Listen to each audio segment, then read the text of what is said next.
We're live. Damn, you know, I just feel like sometimes even though you stop counting at three, I feel like every time you do it, it feels like it's further and further away. Does that Sometimes I make go. sense? Sometimes I go 2, 1, 0, You, I've negative never, 1, negative I've 2. never heard. No, it's in my head. I'm doing it in my head. Oh, okay. My fault. Welcome I'm just back. in the wrong place. Welcome back. Welcome back, dude. Well, Ray, it's good to I see didn't even, you. I didn't. Likewise, man. I didn't even pull up the stream to make sure they were on the We're tube of on. you. We're on. I don't know if Oh, people are okay. in the chat, but we're on. We're on. Are Th- we? I don't know. Yeah, I don't know. I mean, there are four people watching. I mean, it could Oh be yeah, I me see it. I on see two it now. on three other We got browsers. we got viewers. We got people viewing. Well, Ray, with a heavy heart, I got to start out Mm. our stream. I'm sure most folks have heard this, but probably the greatest artist that ever lived has left us. Mr. Drew Struzan has passed away, and it's very sad news. But we're going to dedicate this stream to, I think, safely my favorite artist, maybe Ray and I's favorite artist. I We're mean, going to definitely top dedicate this 10. to Drew. Yeah, he was amazing. Yeah.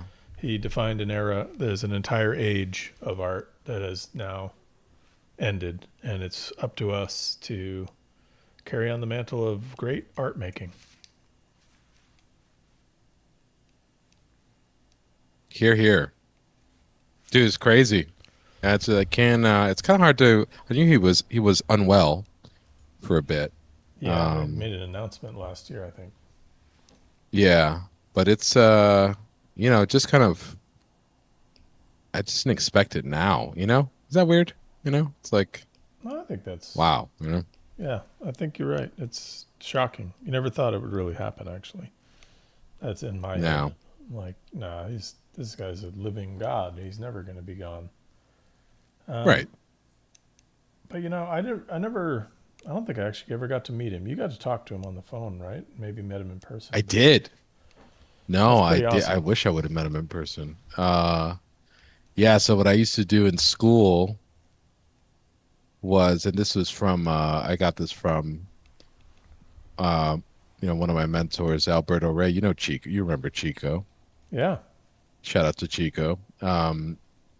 Great artist, and he used to talk to people all the time. Like he used to just call artists randomly and see if we can you get their studio. This is when you could go into a book and find somebody's studio number. Yeah. It's not. I mean, but that makes sense And because they didn't have so email, right? If they needed jobs, they need people to call them. right, exactly.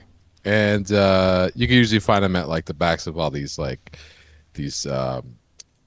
published books from competitions or advertisements and so on and so forth. So um, I started to do that because I was like, I wanted to meet these artists, and so I was able to had to talk to people like Marshall Arisman, and I called James Jean once, Oh wow. um, and a bunch of people, but one of them was Drew Struzan, and like the idea, when I came to California, what I did was I told Chuck Pyle that I asked him, I said if he would need help like contacting artists to see if they want to come in and talk to the school, because that's what I would always do. I'd do it based off of official school business, so that they weren't thinking like it was just some kid talking, even though I was asking on behalf of the school, right? So I got Yeah.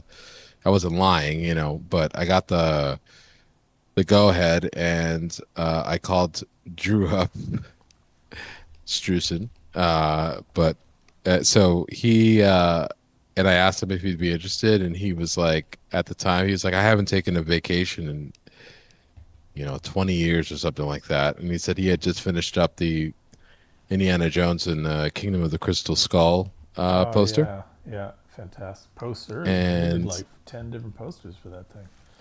yeah, seriously, yeah, and I was like, okay, cool. I was cool, and I was talking to him about stuff, and he was he couldn't have been nicer, like I was just like, it was clear that we stopped talking about like school and talk, Yeah.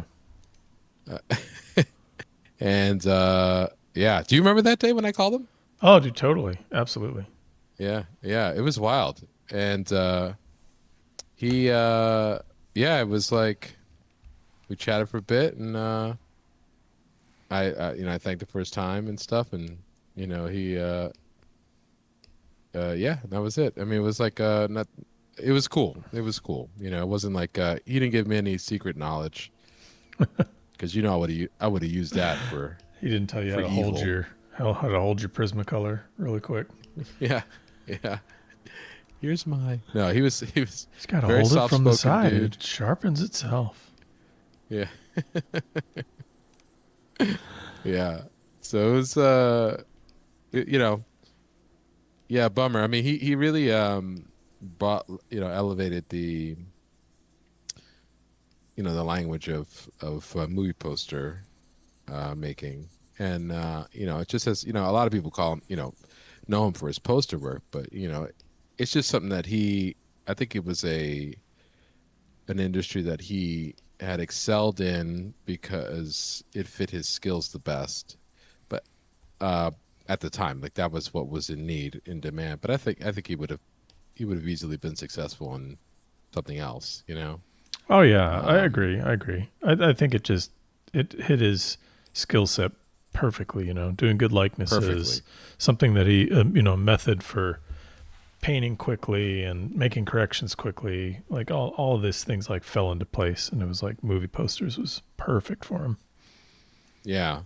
And he really, like, that era was like the movie poster would either could tank your whole movie Oh yeah, it if relied on it. people didn't like it. Yeah, if they didn't like it, you'd be done. Um, and that people just wouldn't see the movie, because there was no real way, like, very easy way of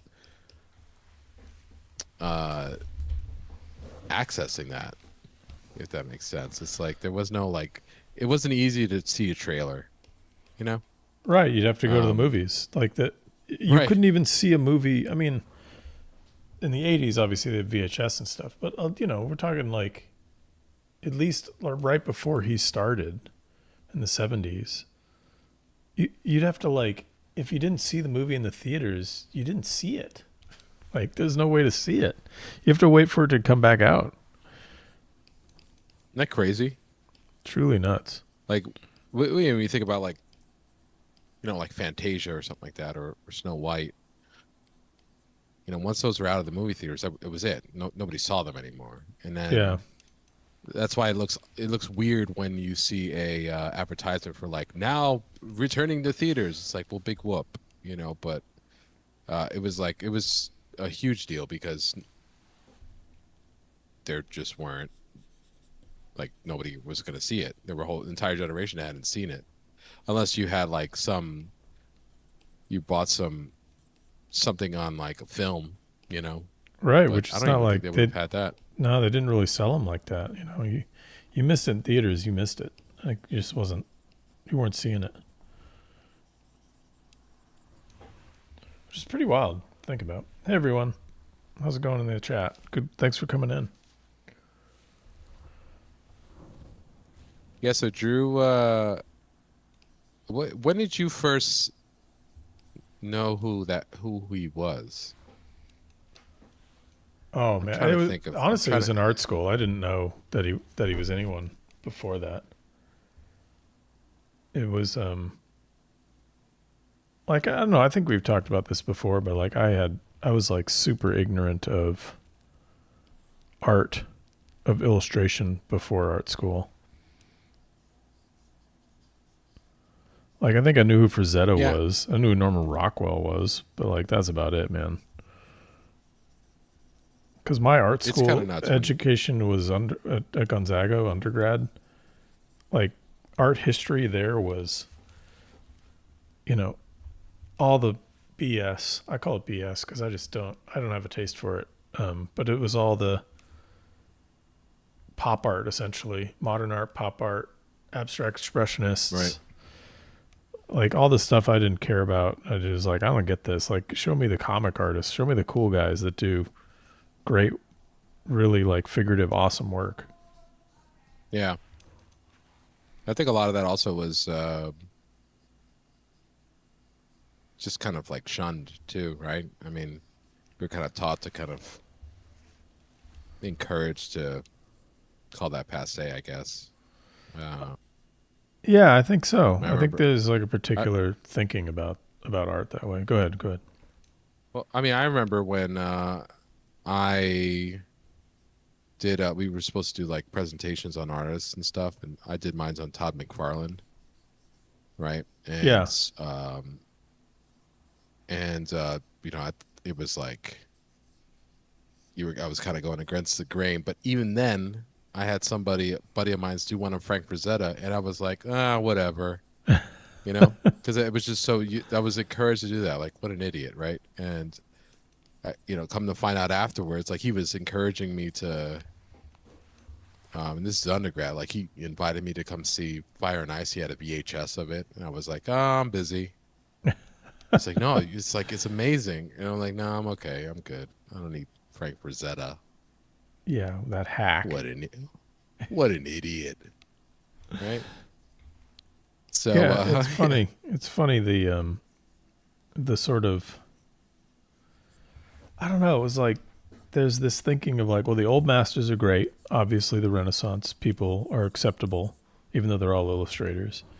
Um, and then you get into modern age, and anyone that's like figurative like that, oh no, that's nothing. You know, they should be splatter painting or something. yeah. I mean, there was a. It just showed you the great divide. You know, and I think that comes from also between like commercially applied artwork and in the public space, and one's more in the museum and gallery space, which was more privatized, was very much only for like the elites, Mm-hmm, mm-hmm. and you could, at first, I mean, in 19th century illustration and gallery painting, I mean, they were pretty much the same thing, which is narrative storytelling, and then that started to change, and World War II pretty much put an end to most of it. Um, but yeah, so like you go and that filtered into the education system, and I think that like a sorry, I'm doing four things at once here. No, it's all right. Um, I think that like that is just from a lack of like the reactions that we had, or when we were taught not to, or just to ignore it and things like that. I think a lot of that stuff is, I think, a product of a weak or an underdeveloped, uh, you know, applied arts program in the school. You know, Yeah, if that yeah. makes sense. It's like we didn't have, like, I had a small, like, the illustration department that we were in undergrad was tiny. And so not many, I didn't know a lot of people that were in it. So I wasn't exposed to those artists until I started taking classes. And then it was like, oh my God, you know, I've been, where did all these people come from? Whereas like you go to when we were at school, it was like the stuff was just there. It wasn't like, it was just everywhere. We learned about repping. It wasn't like a big deal. But it was like Um, for me, I was like super eye opening because I was like, oh, I didn't even know these guys were a thing. right. It was just Yeah, like neither did I. it was crazy. Be like, oh my god, this is what you can do with art, because it just nothing ever resonated with the classic modern art, or not. I wouldn't call it modern art. The classic sort of modern art history interpretation. Like I didn't. It never really resonated. Yeah, we were also, you know, uh, we came across Drew's work because of it was a perfect combination of that being like the formative years of our upbringing, uh, the big sort of blockbuster movies, and of the 80s and 90s, predominantly, and and also the fact that we were in the West Coast, so a lot of our teachers were colleagues of him, Yeah, that's and true. knew him That's true. personally. So That's crazy to think we were about. just kind of exposed. Yeah, it's just nuts to just go to school with him, but or just see him, Yeah, But to you hear taught for a little bit at our school too. So, but we totally missed that. I mean, we weren't. that would have been cool though. We were. Yeah. Just see him around the corner. You know what I mean? Just to go to one of his classes would have been wild. Yeah, that'd be sick. Be like, you there? Everyone gets you would do a demo and be like, all right, I'm gonna give this out to one random person. I'll give it to you, and then it would be me. Wait, did he do that? Do you know if he did that? No, I was just Oh, like, amazing it's like, though. but Mr. Strusen, I'm not enrolled in your class. And he's like, well, turns out you are. Turns out, Boom. here you go. You are now. I was going to, I don't know if folks in the chat are aware of, I imagine they're aware of Drew Struzan, right? But Show them the work if they're not. yeah, well, I have a some great up. idea. Like this is a great one. This is Back to the Future, the original 1985 Back to the Future. I love how he like ghosted the car here, but like the car is almost like a chrome. Like it's like this. There's like a skyline of like mountains, but the car is there still. It's great. It's just fantastic. Yeah. Everything about this. Is it the first one? It's not show. I mean, it's a little delayed on the stream, so I'll. It's the original, yeah, the first one. Oh yeah. I love that. And like I've seen, I mean, my teacher Craig Nelson worked. All these people, there are tons of people took cracks at it. Craig Nelson did, one of my mentors, and a lot of his other colleagues. And you saw a lot of, if you search for it, you could see a lot of takes on it. And Yeah. Drew's was really, even Drew Strusen's like stuff, was like, again, like he was, you could see his ideas, as the movie was kind of forming. And then when he arrived at just that simple scene, with him checking his watch, Yeah. out of the This car. one, I mean, it's just like, I can't remember perfect. the story on this one, but was he able to get the actors in the studio for this? Or is No, that it was his body. It's his body. His I know body, it. yeah. I can Yeah. recognize his Two hands. and three. I think 2 and 3 was the actual, was Christopher Lloyd and Michael J. Fox. Amazing. Here's another one. This is basically what put him on the map as a movie poster artist. Temple of Doom. Oh yeah. Because I think they were going to have Richard Amsel do this, but he passed away in, was it 83? It was kind of like right after he did Mad Max Beyond Thunderdome. I think so. Yeah, I think so. So Struzan took up the mantle and came up with this just perfect poster. Dude, that poster, like in real life, is nuts too. Yeah. You know what I mean? Yeah. Like it's like It's jam-packed full of texture, and you can really see the gray yeah. that he did it on. Yeah, it's kind of it's kind of wild to think that he it's just a wild poster. Because it's like almost created like it's like a beautiful piece of art in its own. Like, there's some illustrations I've seen, it's art for reproduction. So, where you see it and you're like, oh, it's a little funky, but when it reproduces, it's perfect, but this is like, it's like a piece of artwork. And like he designed the edges so that they were like, I'm sure a lot of that stuff got cropped anyway. Yeah, there's like various versions of this where they either put it on white, because you can see very clearly it's on gray, but there are versions where they cut it out, like on the VHS that I remember from the 80s that I had. It was on white, but man, yeah, seeing it in person, it's just, and he's doing things because this is kind of like early in his career for movie posters. He's doing things that he doesn't really do later on, like the way he did all Right. the like crazy hatching in the hat. Like he would, you see his later stuff, and that's all like modeled with the airbrush. Whereas here he's kind Right. of he's drawn the hat in. Here's Almost my like favorite. a Oh, go ahead.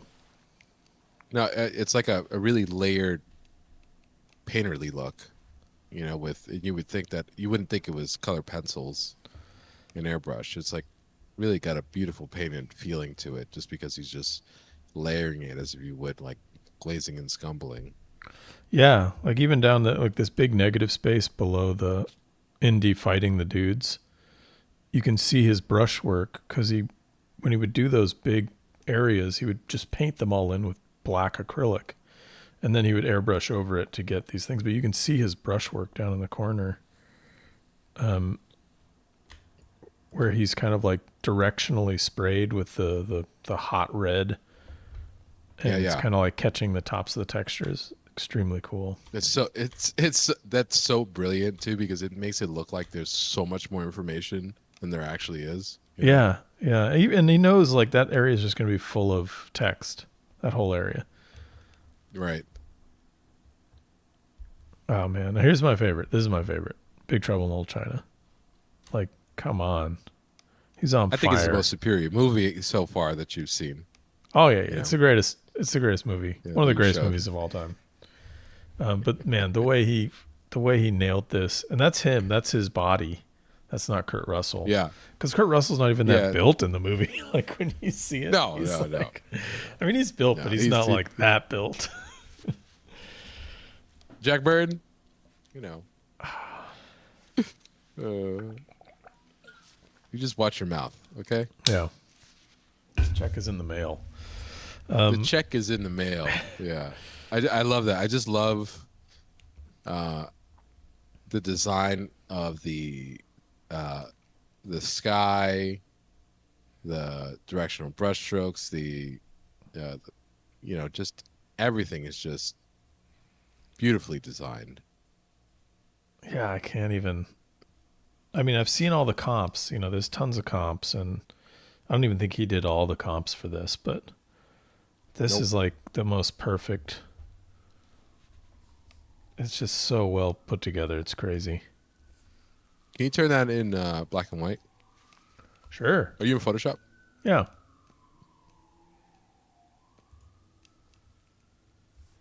Look at that. It's great. Let me see. It hasn't caught up yet. I'm sure it looks awesome.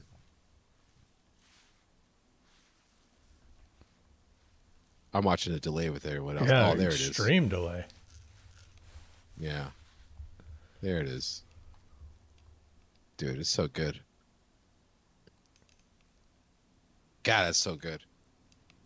There's one thing, I don't have examples of it here, but I was starting to notice because he talks a lot about, this episode's just going to become the Strusen show, and that's great. He talks a lot about his not painting on white. Like he would always put gray down. But like I was going through his art book, his oeuvre book, and it's not always gray. I think it's totally contextual to like what he's doing. Like this one's not really white, but it's not dark gray like Temple of Doom is. And then there's Right. a couple, Or like he has a few posters where he does like a warm gray. Like the whole base tone is like a warm color. Oh. I think Cutthroat Island and a number of other Is pieces. that right? But yeah, so Yeah, it's yeah. like That's it's another contextual. killer Here we go. poster. This isn't Strusen, but this is Richard Amsel, the guy who was before Strusen. I figured I'd mention him. I love this poster. Yeah, man. This is just so good. So what's that movie? For those who don't know. This is Mad Max Beyond Thunderdome, the third of the Mel Gibson Mad Max films, and it's great. You know what's interesting? like you. So Amzel's, for those who don't know, he's the one that really kind of, uh, at least as far as we know, as we were told, the one to pioneer kind of this use of airbrush acrylics and color pencils. He was the one that was really the first kind of person successful in it. Um, but again, it doesn't look like Drew Struzan. You know, it's what sets them apart is totally they're completely different designers. You know, I mean, I love this poster, for sure. Well, yeah, he's does. You can see he But does things that Struzan would not do. yeah, Specifically, I don't know if you can see my pointer. Let me get a different pointer. But like at the neckline here, the collar and the necklines, Struzan would have outlined those with a dark color. Like you can see, right, like, or with a darker tone. Like Jack Burton here, Kurt Russell he's completely outlined with a darker tone. It's very like right. Alphonse Mucha, whereas Amsel didn't always do that. He did it a lot, but there are areas where he didn't do it. And if you look through all of his posters, this sort of like he kind of chooses whether he's going to turn the edge on or not. Whereas Struzan is almost always outlining. No, totally. I totally agree. Yeah.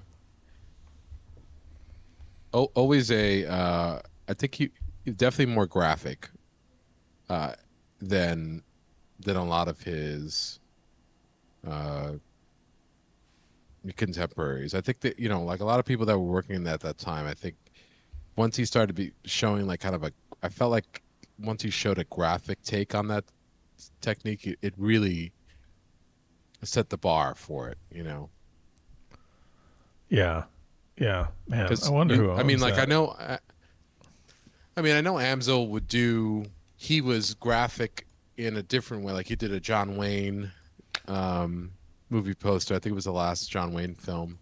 Yeah, and there's this one. Uh, I'll bring it up here. There's this one too, which I think is a great example. This is Richard Amsel as well. Super designed. Indiana Jones, Raiders of the Lost Ark, the official one. right. Super designed. It'll come up on you eventually. But No, you know, yeah, yeah. still I'm it's just. great. I It's a know from. great You know, piece, yeah, but it is not. yeah. It's no Struzan. No, and he wouldn't have. I think like it just Struzan was willing. You know, I think this is a much more realistic take on it. Like whereas Struzan would have stylized certain elements, and he would have, or made things much more graphic to stand against something that was much more rendered. Right. Like if you look at the background, I mean, like, of Temple of Doom, yeah. he wouldn't have rendered the rocks behind Indy's head and rendered the head like that. I just don't see him doing that. I agree. It'd have been more like a beautiful gradient or something. Right. Yeah, there you go. Yeah, you see it. Like it's like you flip back and forth between the two. You could see the difference. You know, and I mean, I'm not like I love Richard Amsel's work. Oh no! Wait, did you see this in the chat? No way. Renato Casaro passed away a few weeks ago. Oh my gosh, what a loss! Oh yeah, I Conan the heard about Barbarian. that too. Conan the Barbarian poster. Yeah, And I think what Neverending Story. I think Yeah, so. I think Neverending Story as well. Didn't he do Rambo? That might have been Rambo too. Man, we should put a whole book together of history of movie poster artists. That'd be really great. It'd be a thick boy. It'd be thick, but man, it'd be a totally worthy tome. We should set. Oh Who yeah, does good? I mean, set John. I should talk to John Flesk, the guy who yeah, published my book, and see if John would be into tracking something like that, because he does such great collections of art. That'd be pretty cool yeah. He to does. see, like a one that's specifically focused on movie poster art. And I'm sure there are collections out there already, but I would want one that would be like Bob Peak and Renato and Struzan. Obviously, would be the forefront for me. Maybe John Alvin. He did one poster you don't like. One. Yeah, yeah. I don't know. I Okay. don't really like any of his posters. Dude, raw deal. Come Can on, we? man. We can never He did forget Lion Raw King. Deal. That Oh, was a that's true. sick poster. That's true. That's true. That's pretty Aladdin. wild. Uh, you So he was know. good at the cartoony ones, though. Did you know? Oh, that's one thing. I'm on Alvin's thing. Did you know that Ace Ventura, When Nature Calls, was a painted cover? No, wait. Oh my gosh, I have to see Cause, that. cause I didn't. I'm gonna look it up. I'm gonna look it up right now.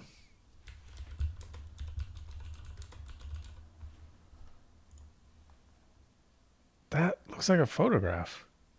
Yeah, I know. Well, Raw Deal looked like a photograph too. Holy crap. John Alvin, he really cranked up his abilities, huh? From Blade Runner. Listen, he was, you know, he was young and he was back in the day. That's an So interesting I don't story though know. that I would love to know, like how did he go from that to that? What did he I what think it might have. unlocked his ability? I don't. Maybe. Because he did like. I'm just trying to think like what he would have done before that. I don't know. I mean, like he.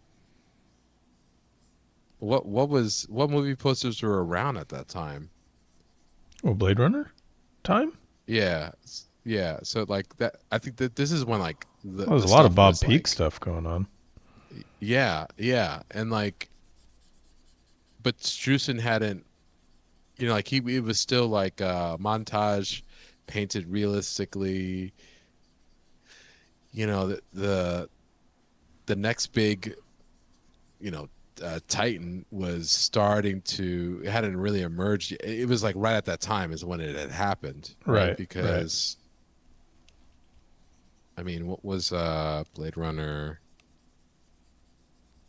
I don't know. 82. I think it was You know what I'm 82. talking about. Yeah, 82. Like Was it 82? Because uh he didn't. Well, Struzan had done a Blade Runner poster back then that they didn't use. right. That for some reason, I think because they didn't use it, he didn't like it.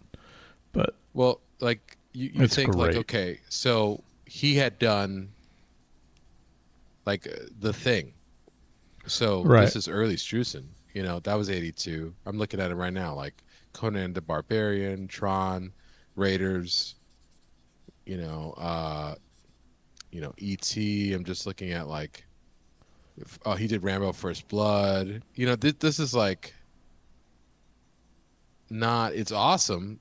But you're right, it's still kind of Bob Peak influence. It's like, or rendering. I don't know. It was like this was like a crazy time because everything was happening. We're at this point. I think after, because I think if you compare 82 to 83, all of a sudden it's like, oh, okay, I can see where this is going. No, I agree, man. I agree with you. Um, what a crazy, time though. I'm just looking at from Pennies from Heaven, Bob Peak, like just like a wild. What a Yeah. Anyway, what a time and what a career, that Struzan had. Jeez. Like everything you've ever heard of pretty much was done by him. right. And he had come from, to think that he had like went into movie posters after having a pretty successful career doing album art. Yeah, some great ones too. Yeah. I mean, like, Welcome to My Nightmare and um, Sabbath Bloody Sabbath and That's right. um, oh my God, I'm trying to think of the other ones he did. But yeah, a lot of good stuff, you know. But yeah, crazy. I'm it's always you look back and you're like, man, what a career. And you just see at like, wow, he had. I mean, he had a lot of influence on. I mean, I just after we found out who he was, you know, I think with Drew it was a little bit different because with NCY, I thought we're like say somebody like Dean Cornwell or I don't know, somebody like that, Tom Lovell, right? It was more so like, oh, I can't believe this person existed. Mm-hmm. With Drew Struzan, it was like, oh my God, that was that was the person that did all of these, you know, like Yeah, I remember you having that mean Back experience to the going through his Future? book, man. Like when I first got Yeah, that book. yeah, I remember going through that for the first time. You think I'm like, he did this? Yeah, it was crazy. It was like Oh, this and this and this and this, everything. hold on one I second remember going here. through that book and seeing like Police Academy and then Hook and being like, what? Yeah, right. The hook. Oh Masters my of the God. Yeah, Universe. of course, the best one. I love that one. This doesn't show you Probably the power of the like a poster, man. overnight job. Just shows you the power of the movie poster for that particular one because like the movie's awful, man. A terrible movie. But man, that poster is so good. Makes you want to watch it. And I did. I'll watch it right now. Oh yeah, I Get cop. watched the heck out of that It's worth. movie. It's worth the copyright strike. Yeah.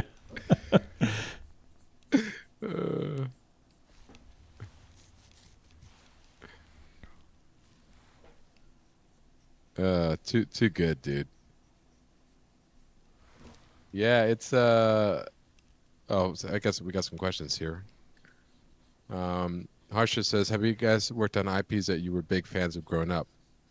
Like, did you play Magic? I played Did you play Magic as a kid. you play Magic? I played Magic Oh, and okay. D&D, so it was kind of crazy to get to work on those. I saw Magic being played.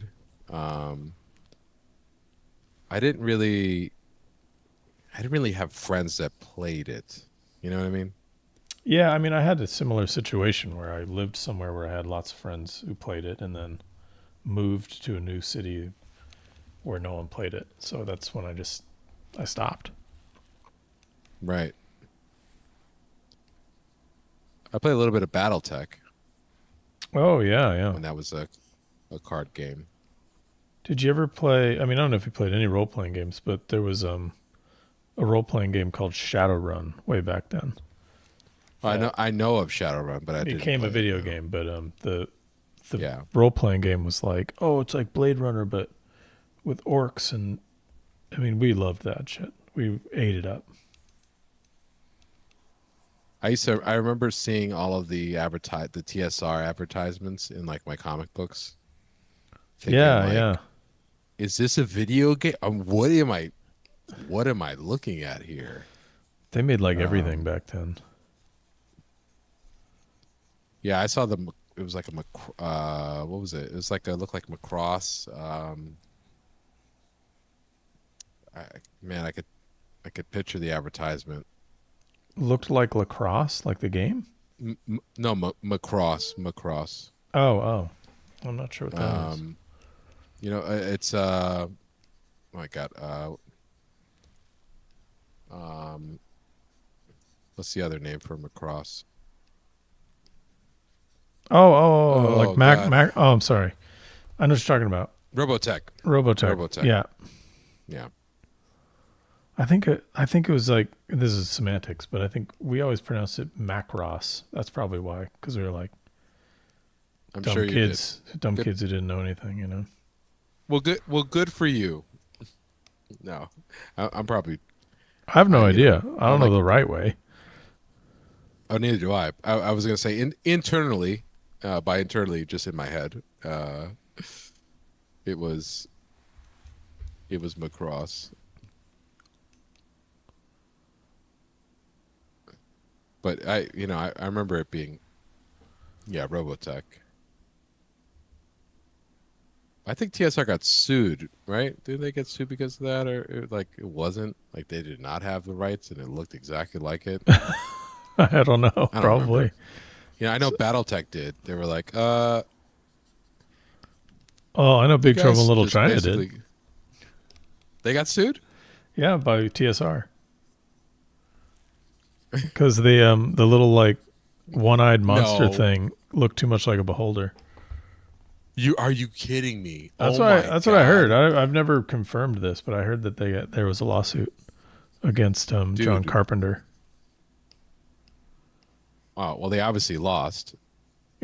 I know. No one beats John Carpenter. Nobody. I mean, Uh, if oh, knowing John Carpenter, he would have he would have been the judge, and he would have been his own attorney, and the courtroom would have been in his garage.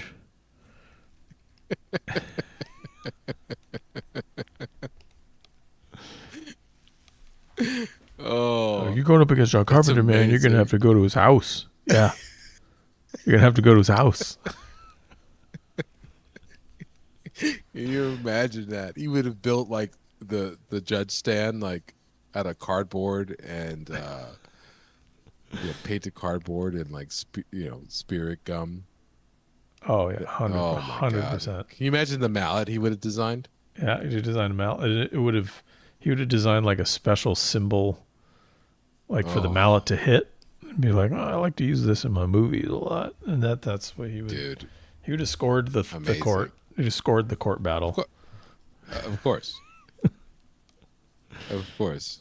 You are the Duke of New York. Oh man, yeah. You're the Duke of New York. A number one. Uh, yeah. Shout out to Escape from New York, one of my all-time favorites. Oh, classic. I mean, you're from New York, so it tracks. That tracks, dude.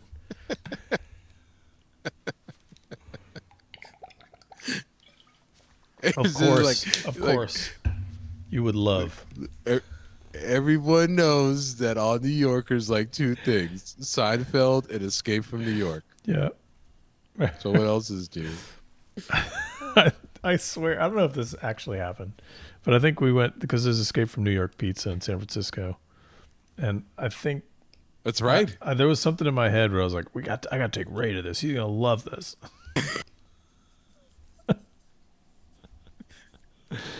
He's from New York. He's gonna love this. Did we go?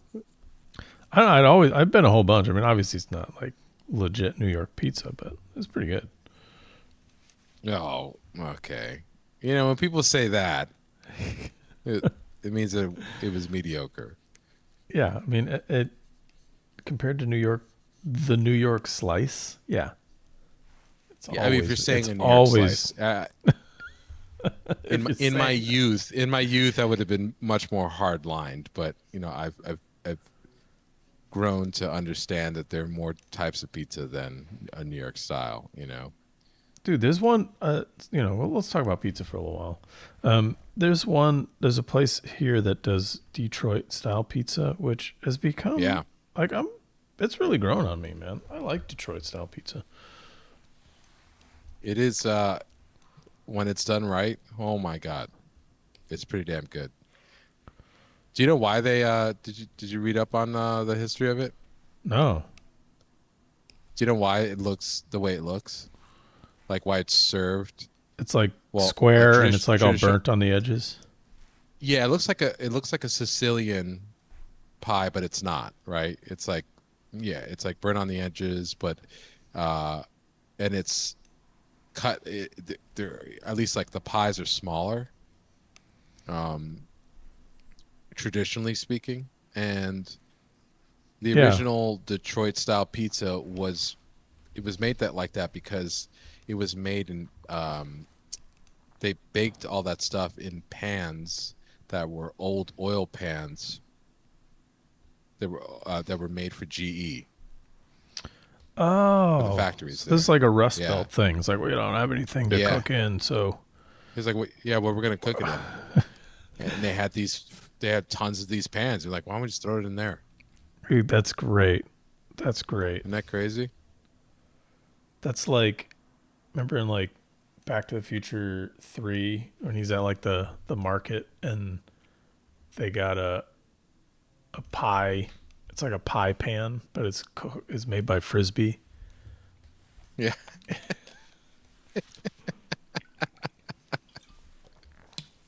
Yeah. I do remember that actually. I could see that like Detroit being like, "Oh, we're gonna make a car. Well, what are we gonna make it out of?" Well, there's these oil circular oil pans. Uh, dude, it's crazy to think that yeah. I mean I could go off on pizza, but it's there are a lot of yeah, a lot of great types of pizza in the world, you know, and it's cool to try them all. The one that I've had it a couple times in like Italy, in certain parts of Italy where they didn't even cut it. It's just a big old Oh Frisbee yeah. pizza. It's like you gotta Yeah, old you're school. dealing with it. Yep. Yep. Yeah, C Connecticut style pizza, like from New Haven, is like I think that comes has a similar takeoff of that tradition, which is like you can't order a slice. Wow, wow. So you're in that kind You of area though, right? Like, do you have that stuff often? no, nothing that like I mean it's a drive, but I had it once, but it's like yeah, you don't no slices. You're just like I just want a slice. Like no, no, no, no. No, no, no. You get It's the in whole the thing. it's It's called It's called the Beats. Yeah, so I watch like pizza reviews and stuff. I've gone down a rabbit hole before in the past. you're getting a Um, 12-inch slice or nothing. yeah, 12-inch pizza. basically, it's not even that. It's like, and it's cut like, yeah, it's bananas. And it's all craziness. You know, I mean, clearly. Sounds awesome. Oh, it's great. All right, let's see here. How's it going? What are you working on, What's it? man? It's been an hour. Might as Uh, well talk about what we're has working it on. been? Yeah. No, I'm just doing a quick paint over. I'm gonna go back in and design some stuff here.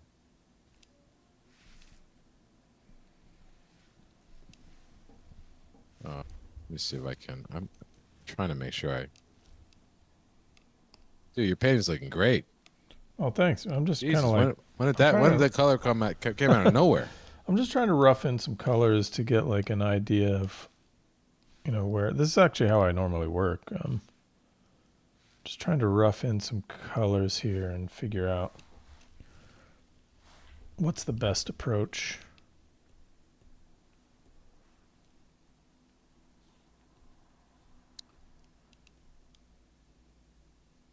I I'm want it to be definitely kind feeling of like a. poppy, so I might oversaturate. Just crank it, baby.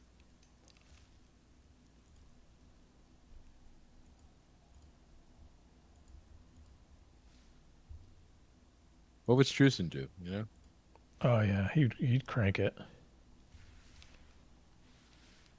I think he would. I think he would. I've seen him do it in other posters, not personally. God, it would have been fun to see him work, huh? Oh man, that Hellboy, making the Hellboy poster that he did, Yeah, it's yeah. so good. Just to see him cranking away, doing his holding the pencil on the side and Yeah, and it wasn't even. I think the thing about that is we weren't even seeing. I think it's fair to say we weren't seeing peak Struce in it, right? It's like yeah, I mean it's not even his best poster. It's a great one, but it's not like no, but I would and it love was to see Big nuts. Trouble in Little China. This one. Oh, Yeah, it was just. I was saying that it was. You know, I guess the point I'm trying to make was, and that was insane. You yeah. know, to see him watch his comps for Hellboy and like what he put into them and how you know like the initial comps were just like how exploratory they were and how kind of simple. Um, you try to make it. I don't know. I'm a fan. Dude, some of those comps that he was gonna do for Hellboy. I mean, I like what he ended up with, but man, there was some that were like, "Oh, this is way cool." Yeah. That's the tragedy. I mean, it's kind of like concept art, the kill your darlings situation, where you've just got all these great ideas and they don't get used. You just got to make a comp and throw it out. Yeah, it's really about the idea, right? It's like it's not it's like if it doesn't fit what they like, you're ultimately not the director, Yeah, you're just right? giving ideas.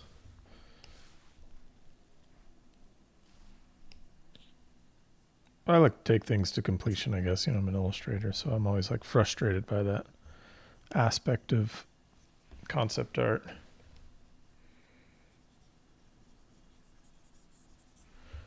I always appreciated the like, yeah, just get the idea out, but I could see also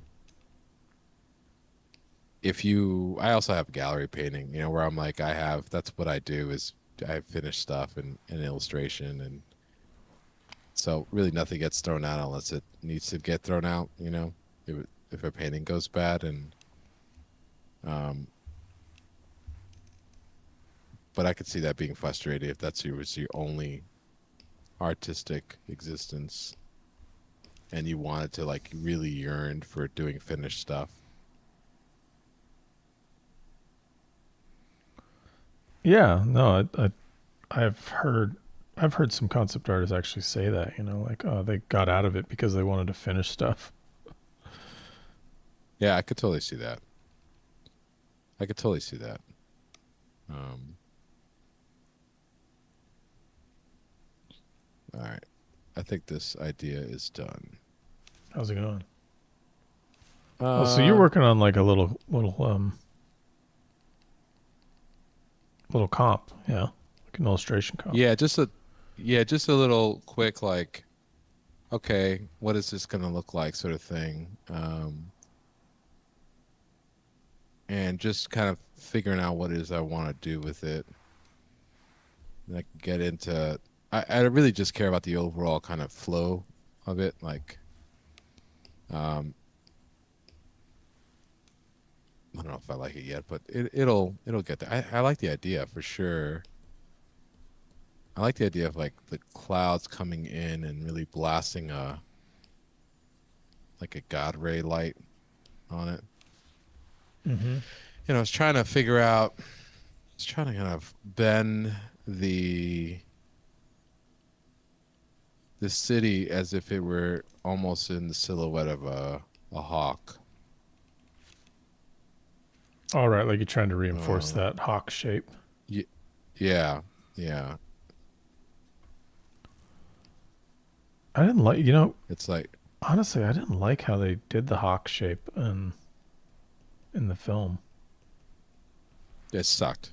Yeah, I just felt like they really downplayed I'm sorry. it. It didn't suck. It was just a very like Bauhaus treatment of it, like all It was too like everyone brutalist. feels the need. Yeah, Yeah, it's it's too just brutalist. brutalist is a better way of putting it. Which is the type of idea. It's the type of language that is dominant in science fiction right now. Yeah, it's just. I mean, don't get me wrong. I fucking love those movies. Pardon my French. I love. I think them. we're past. You could swear now, past. Right? Is it like if we wanted to monetize these videos, Oh yeah, yeah. right? But You can't swear. what was I forget. Go ahead. I forget what I was saying. But yeah, I just don't Sorry. like. No. It's like the Harkonnens were brutalist. So why make them both brutalists? And I can't visually distinguish the two. Like there were moments in that movie where it was like, I don't know who the good guys or bad guys are where they're fighting each other because they all look the same. Right. Then again, don't get me wrong, Denis is amazing and I love the movies, but right there I would have changed the visual approach. Like no, not even the emperor was lavish. No, no. And I don't know. My opinion is that that is a like you're talking about a society that's like just so flush with just wealth, you know? Hmm. Like the emperors are especially like it's just so flush with wealth that it's like they don't even understand what's going on, you know? And um yeah, you didn't see any of the opulence. I really want to, you know, I'm also a product of the 80s, so I like more bolder designs, you know, Yeah, of but things that are did you ever play Destiny at all, or like I just did like not, but I've generally? seen a lot of artwork from it. Yeah. There's this like early on in Destiny 2, you could go like the Emperor of the Cabal came to Earth in this huge ship, and it was like the inside was I don't remember this because my friend Adrian worked on it, but the inside was like gold and white porcelain and like purple lavish like purple drapery, like it just the opulence to the hilt, like the biggest amount of Hmm. opulence you can imagine. And that's like what I wanted to see in the Emperor in Dune. Like I wanted to see that level of Yeah, he's literally opulence. it, and in the books, it's not like they like he's literally sitting on a golden lion throne, Yeah, yeah, yeah. you That's know. cool. So it's not. It's just like a. It's just a way. I don't know. I feel like I've seen that solution before. Um, and it's like yeah, it is what it is. I mean, it's They're probably just trying to stay off David Lynch, I guess, because he went pretty hardcore. yeah, it was. I don't. Maybe those are I mean, conversations. They're like, we got to do this, but we can't look like David Lynch in any way, shape, or yeah, but form. does anybody? So does anybody even remember that movie? You know, I do, Oh, but like, I do. you know, it's the movie's like 40 years old. You know, it's like we can't be. I'm sure there was like that was a conversation. I'm not doubting that. I'm just like at a certain point, like, come on. Yeah, I don't think anyone's going to confuse it, right? That's the thing. Like, that movie's bananas, and I don't necessarily love it, but what I did like was that all the houses were really elaborate. Like, the Harkonnens were gross, and the Atreides were like really over the top. You know, the whole like, you know, in even in Denny's movie, like he's got that portrait of his grandfather as a bullfighter, and it's like, well, that's like Right. that's a measure of opulence. Like the way those bullfighters dress, it's like super over the top, and that's what I wanted to Right. see in Atreides. Yeah. I I think also,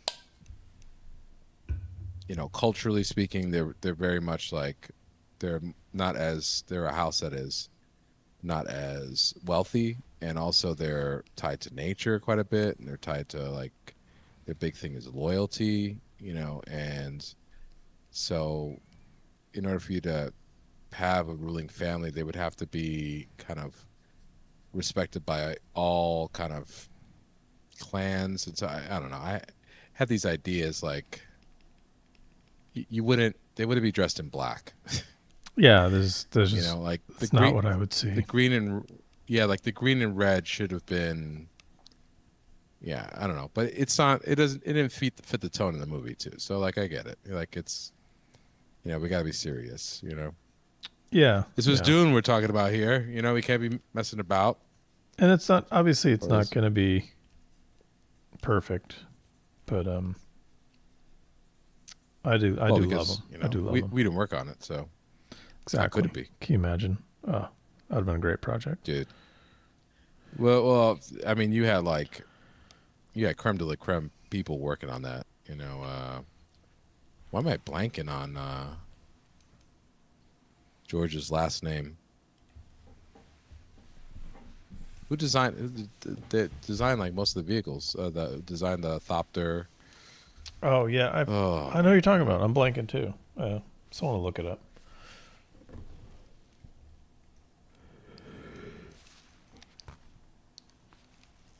There it was. George Hull. That's it. There it is.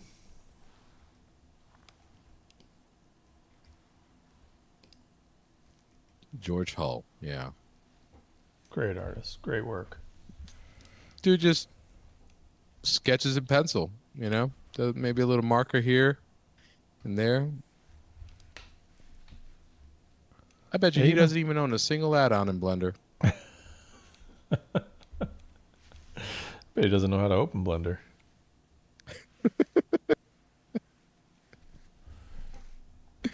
Blender. Oh yeah, I love smoothies.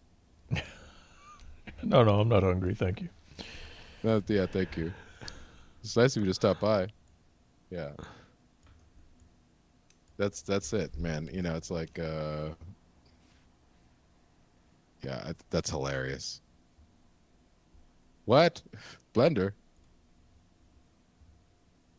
It's like there's a Dean Cornwell like illustration. It's for a movie called The Robe, I think it's called, or geez, I think it's called The Robe. It was The a Rope famous movie, but by like Alfred Hitchcock. the no, the Robe. Robe. Oh, like a bath Yeah. towel, like a bathrobe. Yeah, it was like let's see here. I want to see this. Yeah, it was I a want to look it up. movie.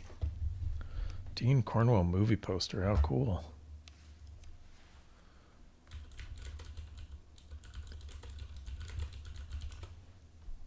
Let's see here. Oh, he did a bunch. Yeah, it was like Gary Cooper.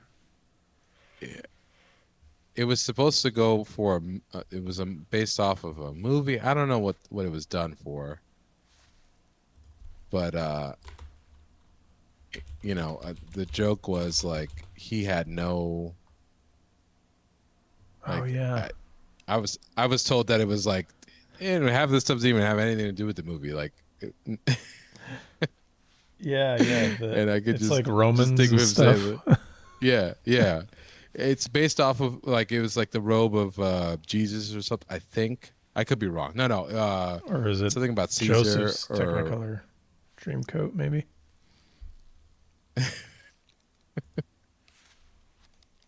Who knows? maybe.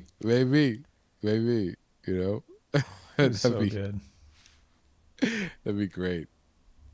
But I just remember I could just think of him saying like, "What movie? The moving picture show. What?"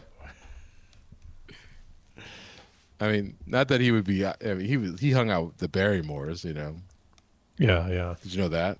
I mean, he was like I'd their heard friend that. and stuff, and It's pretty wild. yeah. So like, you know, he. I don't know, but I would love to just be that aloof, like people just hiring me.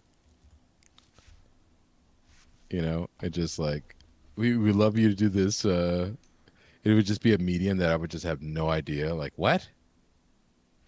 Well, there's like, I mean, in his age, it was just like if you palled around in Hollywood long enough, you ran into jobs essentially.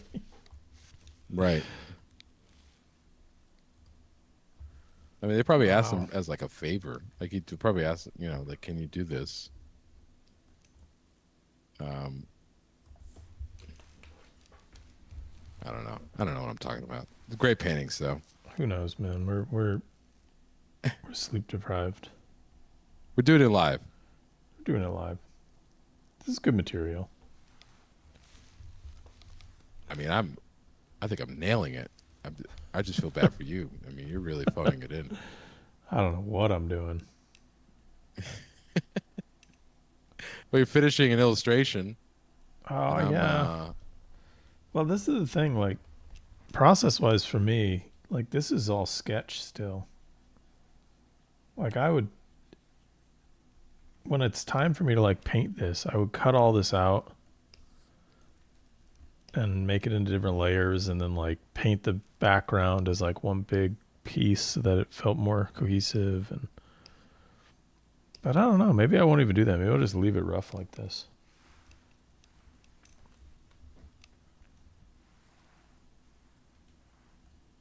I mean, I like the way it looks. Thank you. Where the hell is there it is.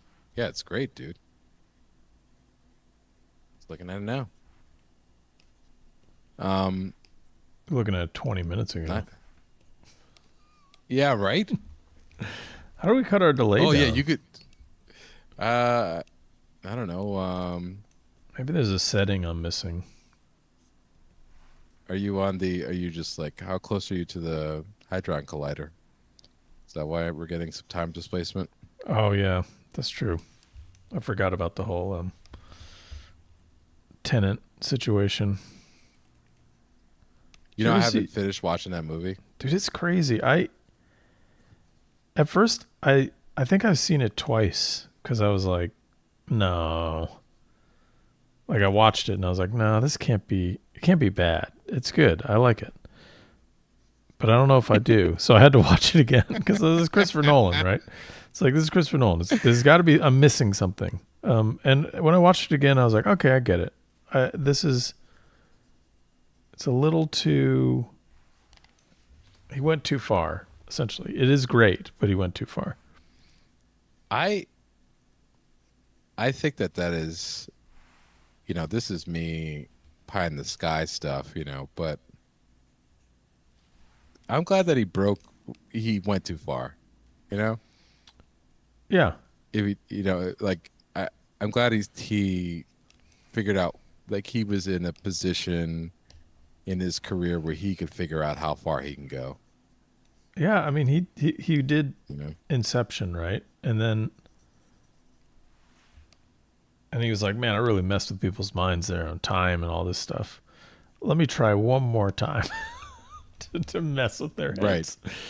Right. And then I'll do regular movies. Yeah, then I'll just do a regular after that. I promise. I'll just basically do a biopic after this. I promise, okay? Yeah. Oh, now he's doing a fantasy film, so that's pretty cool. What movie was he doing? He's doing the Odyssey. Oh yeah, that's right. Duh. Hello. But this is my favorite thing. I'm glad we circled around to this. Everyone on the internet, because everyone on the internet freaks out about everything, of course, but everyone on the internet was like freaking out about historically inaccurate costuming that Matt Damon is wearing in like the promo picture that they released. And I think it's hilarious because to me it's like, this is not the Odyssey is not a historical film. Yeah, I was like, these aren't events that occurred. This is mythology. Yeah, this is mythology. Yeah, there's a little bit of leeway here. Pretty sure he can wear whatever he wants.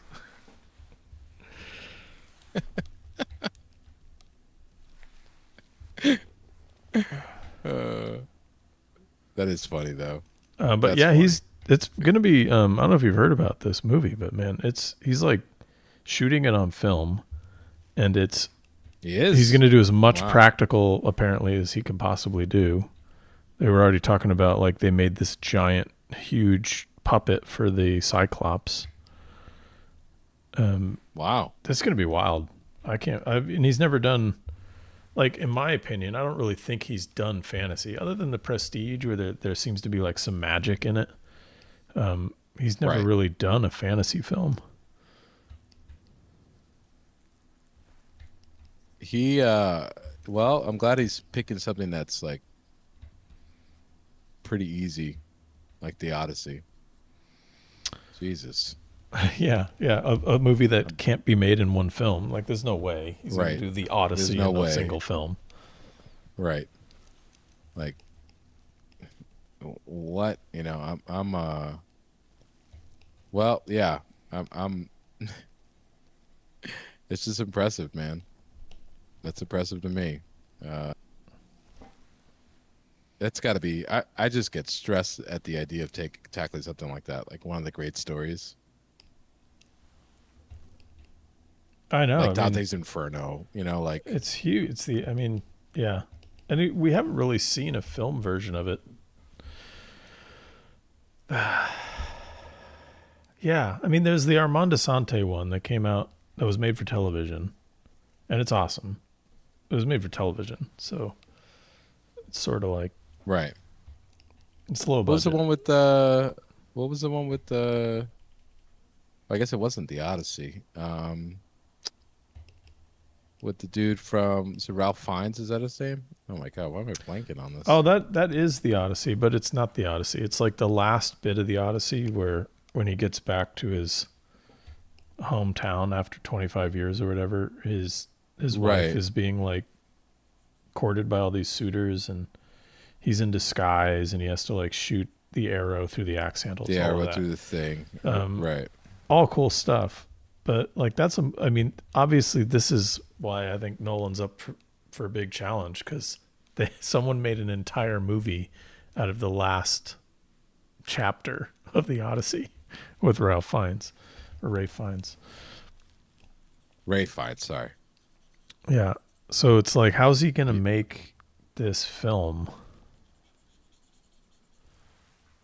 I don't know. I don't know. I'm excited. Dude, just just relax. No, I mean, It'll be fine. It's I'm not easy. upset. I'm excited. Calmer than you are. No, just he's got it. It's not a biggie. It's Christopher Nolan. He's got it. He's got it. It's in the bag.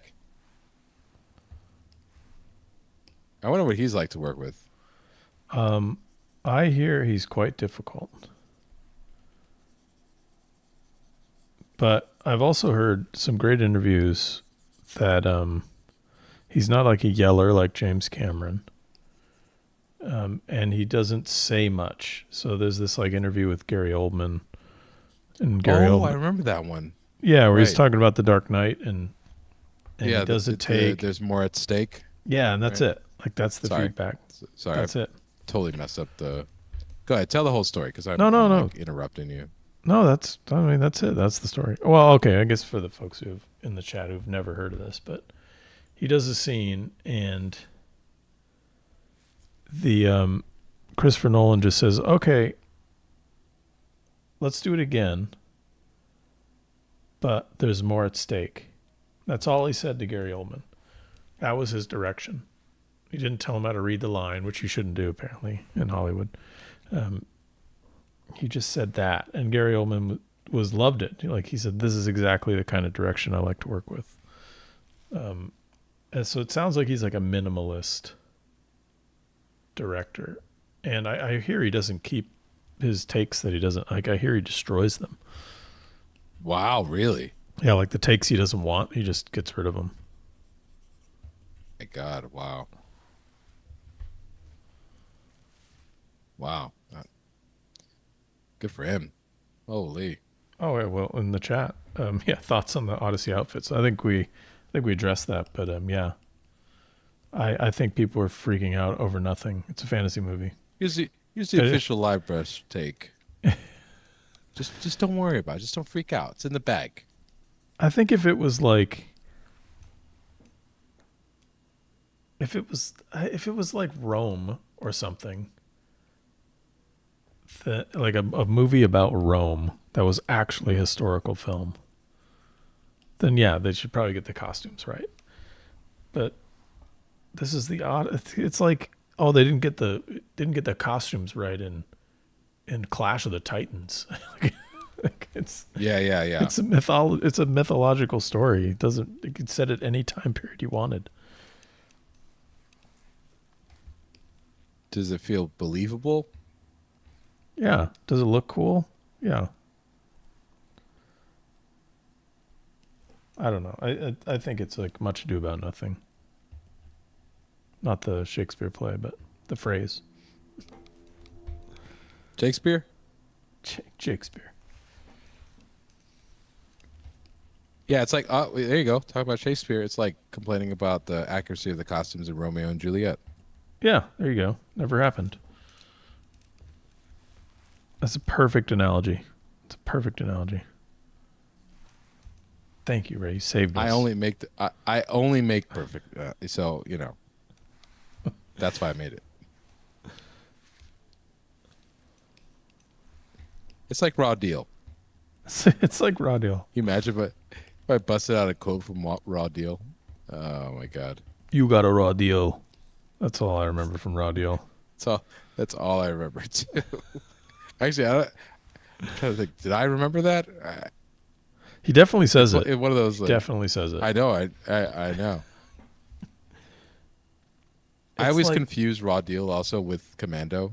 Do you? Because I do. Oh yeah, no, I used to confuse Raw Deal with The Running Man. Oh, the best. Which they're remaking. Yeah, what do you think about that? What's your thoughts? I like the vibe, and it's your boy Edgar Wright, man. Yeah, it's one of those things where I'm like, at first I was like, do we need this? And then I saw the trailer and I was think like, we do. I don't know if I'm into it. No, But it's Edgar Wright, man. It's Edgar Wright. Yeah, Some of my favorite stuff. Yeah, I think it's the right amount of. You have to have a sense of humor if you're gonna do it. Yeah, A dark sense of humor. I was watching the original one the other day, and I What, was you were? shocked.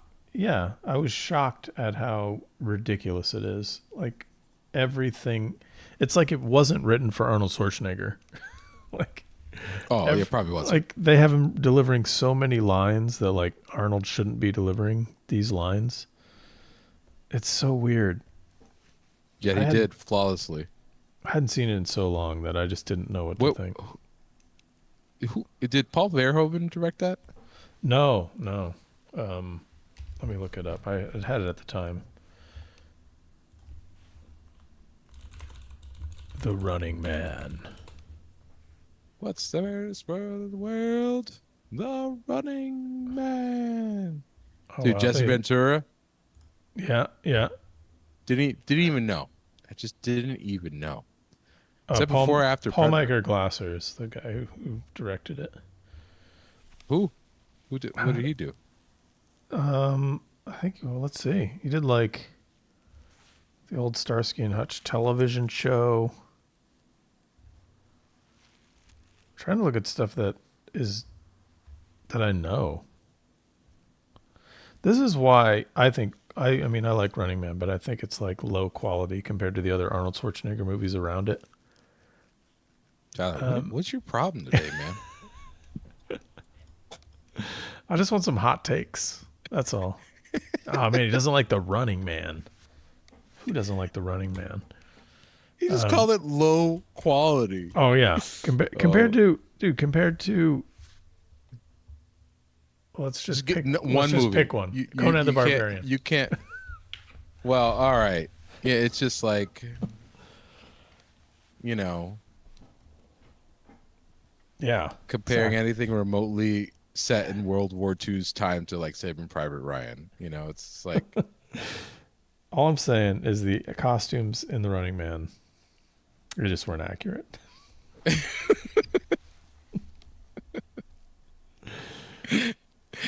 They weren't accurate to Los Angeles at the time. Dude, it is. The whole thing is ridiculous. Yeah, I think I'm just like I'm lining it up with like Total Recall and. Well, he gets framed, right? Yeah, he gets framed. That was the premise. He's like the movie opens up with him. He's like a helicopter pilot, and that's right. There's like a crowd of people, and he's like, "They're civilians. We can't kill the civilians." And then, and then they knock him out or something. Yeah, right? everyone in the helicopter's like, "No, we're gonna take him down. He's not obeying the authoritarians." and then apparently, like what comes out is like they killed the crowd, and then they blame it on him. Right, Even they he was doctored trying to stop the it. footage. Yeah, they doctored the footage, right? Yeah, the hell with you.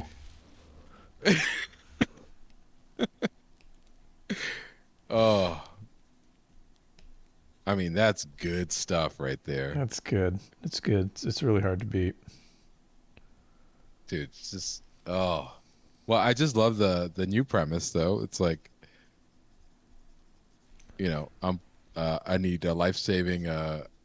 It's like a way to make money. Yeah, yeah. It's like a last ditch effort to make money. I just Dude, like it is that like you have to be that tongue in cheek to make that work. I wonder if it's. I haven't read the Stephen King source material, but I wonder if this one is like. I wonder if they're doing like. Remember when they redid Total Recall with Colin Yeah. Farrell? Like they're like, oh, this is gonna be more accurate to the original source material. Oh, Um, because that's what the world wanted. yeah, that's You why know, that movie was so I was successful. That's why Colin yeah Farrell's Total Recall was such a success.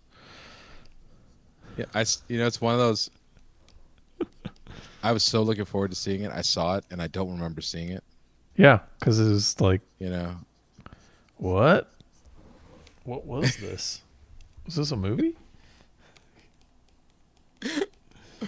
Oh God, movies are yeah. It's mining the remasters. It's like video games too. Right? It's like they're just like remastering the old ideas that were throwaway ideas to begin with. You know, Yeah. like in the '80s, people were shooting from the hip. Well, and there's stuff I don't want to see him try and shoot from the hip again with. Like, I think this total. I mean, this Running Man's could potentially be pretty cool, but like I don't want to see a remake of Big Trouble in Little China. No thanks. It's They're not perfect. going to do that, right? I hope not, but you never know. They're on like John Carpenter. I they're on the shouldn't say. nostalgia kick. You know, they're trying to redo everything. They did Escape from Uh, L.A. Man. yeah, but that was like 40 years ago. It was like, yeah, late '90s.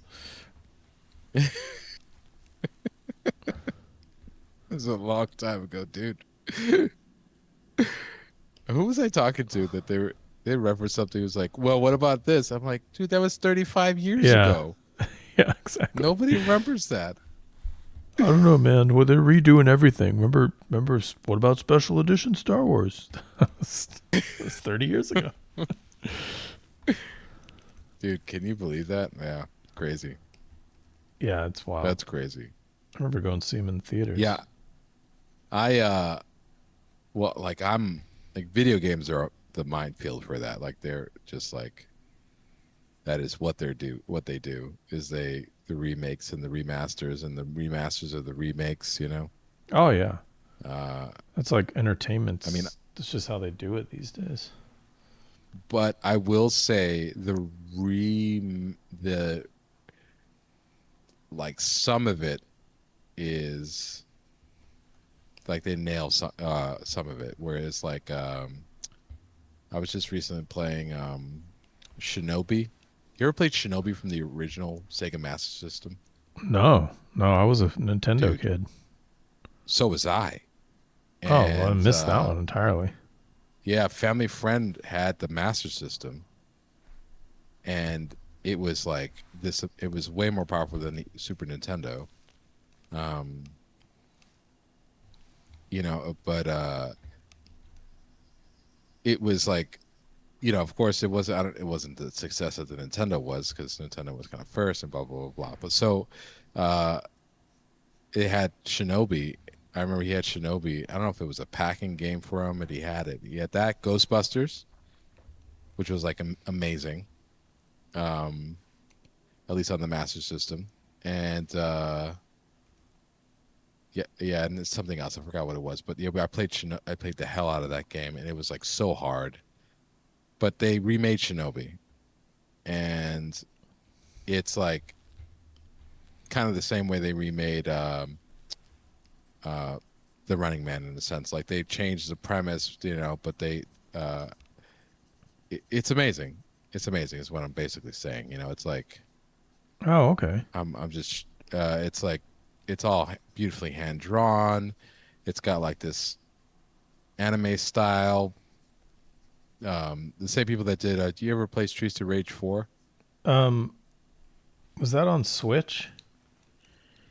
Yeah, you can get it on Switch. I You can get it on your remember the phone if look. you I want. remember the look of that one being awesome. Yeah, the same people. Oh, Same that's people. great. So like, and then they also remade Ninja Gaiden. They kind of like did a 2D side scrolling one called Ninja Gaiden Ragebound. Oh, really? Dang. And that looks like yeah, it looks incredible. I just have to find time To play every game that there to is. finish that. Yeah. So like people are, going back and doing these things like kind of homages, which is really nice. It's like, oh, okay, like they're just using the name, I guess. Uh, which is hilarious because like of just how old That's an '80s some of move, these though, properties man. are. Like using the name It but totally not is. having any connection.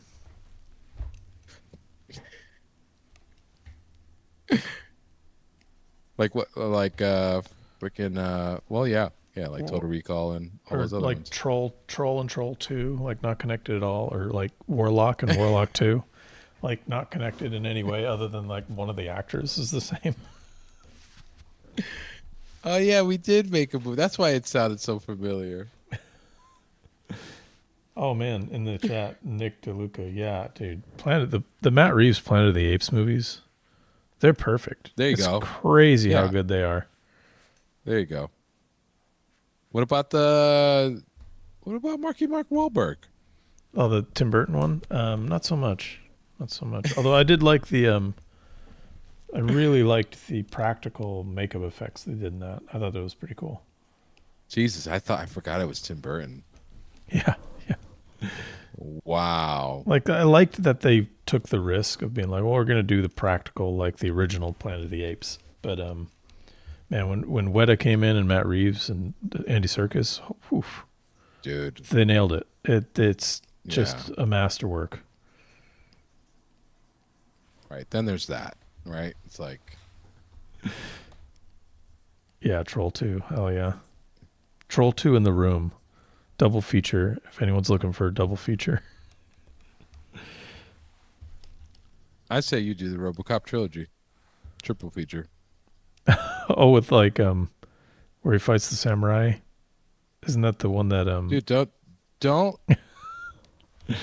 No spoiler alerts. no, but isn't like without spoilers, isn't that the one that Frank Miller wrote? No, he wrote the second one. He wrote this. I like the second one. I like Dude, the the second second one's one, man. great. It's doesn't it like when you think about it, it's so brutal, isn't it? It's crazy. Like Like totally Frank Miller. and then a stop motion fight at the end between like Yeah, RoboCop and a robot. yeah, dude. And they like give him drugs with like a silo. Yeah, dude. Yeah, That's but the so Samurai's a RoboCop absolutely 3 wild. and they jumped the shark by giving him a jetpack. Yeah, they definitely jumped the shark. I And think they end the that's movie with him flying into the screen, I think. It's amazing. yeah, yeah. Finally, I remember I was watching with my cousin when I was a kid, and she was like, "That movie sucked," and I'm like, "What's your problem? The movie's awesome." dude. I No, think that I think you and I are the same as kids. Everything was amazing. Everything was awesome. he's literally flying around in a jetpack. RoboCop, my hero, Yeah, like which is a whole problematic thought to begin with, anyway, right? Because like, it's some violent movies. Oh no, I know. I can't believe that we watched movies like RoboCop as kids. Dude, dude, I watched RoboCop 2 so many times. Like it's the movie that I had on bootleg VHS. It's great. Like the way he's like imprisoned in that machine. It's like Black Mirror stuff, man. Oh, totally. It's so messed up.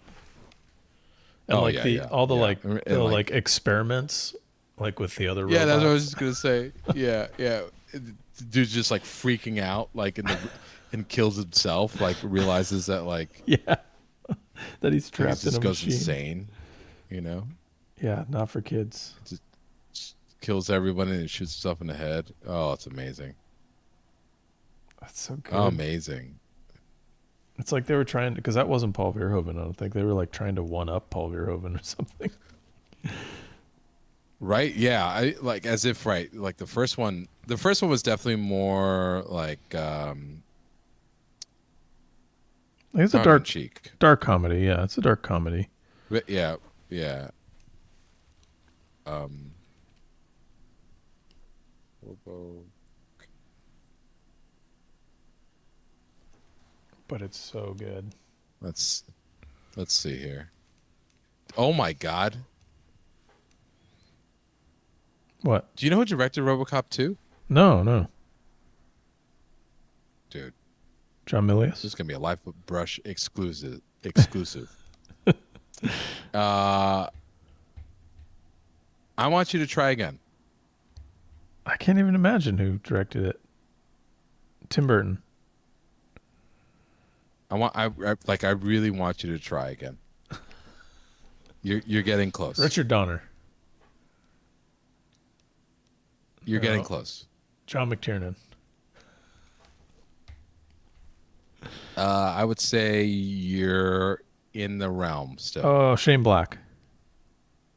No, too far away. Okay, I don't know. I don't know. I give up. Dude, you're not gonna believe this. Enough with the suspense. Irving Kershner. No. What? That's why it's so good. That's why it's so good. That's why it's so good. Holy shit. Holy shit. Lawrence Kasdan? Did he come by and help out? Dude, let me see this. That's amazing. Irvin Kershner. No. Wow. That's so good. Let's see here. I don't know if you folks know. I imagine you guys know, but folks in the chat, Irvin Kershner directed The Empire Strikes Back. That's all I gotta say about that. That's all you gotta say about that. That's it. You know, Because dude. Did I talk about this last time?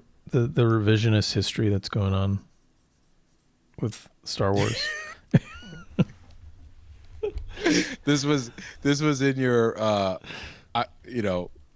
this was your Yeah, your, okay. I did then. We won't talk about it. Part of your campaign to make Ray unemployed.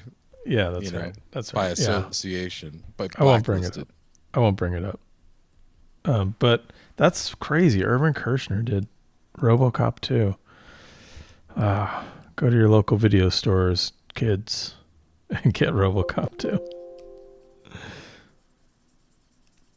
Yeah, you'll thank us. You'll thank us later. Oh yeah, you will absolutely not be disappointed. It's so good. Well, here's an interesting question. Oh, it is. Here's an interesting question. Do you think RoboCop 2 is better than RoboCop?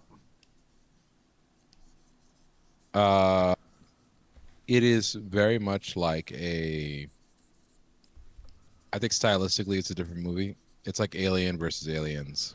Yeah, that's a good answer because I would also I'm putting answer it on the same way. I'm putting it on that pedestal. I'll put RoboCop on that pedestal. Oh, I think you can. By the way, I would answer the same way with Alien and Aliens. Like you can't compare them because they're different genres. Yeah. It's not I mean, I really like the second RoboCop. But yeah, it's I think the first RoboCop was very goofy. And this was a little bit more serious. It was goofy, the second RoboCop, but I think it had a little bit more of a serious bent to it.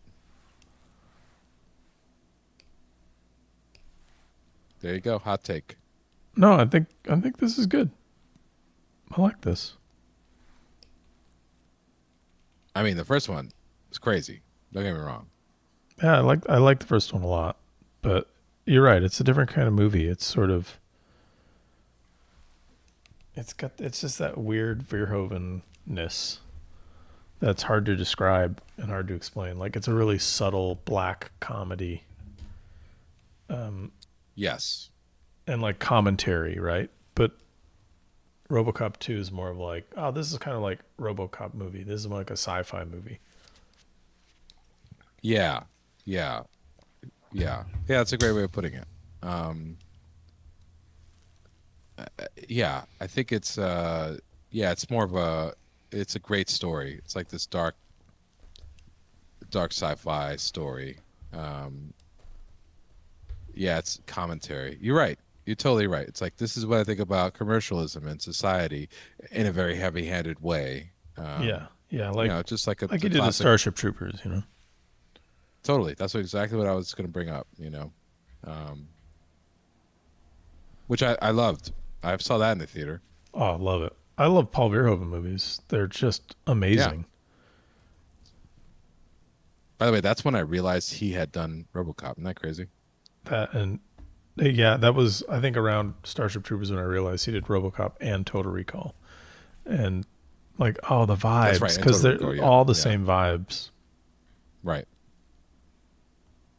Yeah. It's like very. Yeah. Yeah. Totally. Like just even his monster design. Mm-hmm.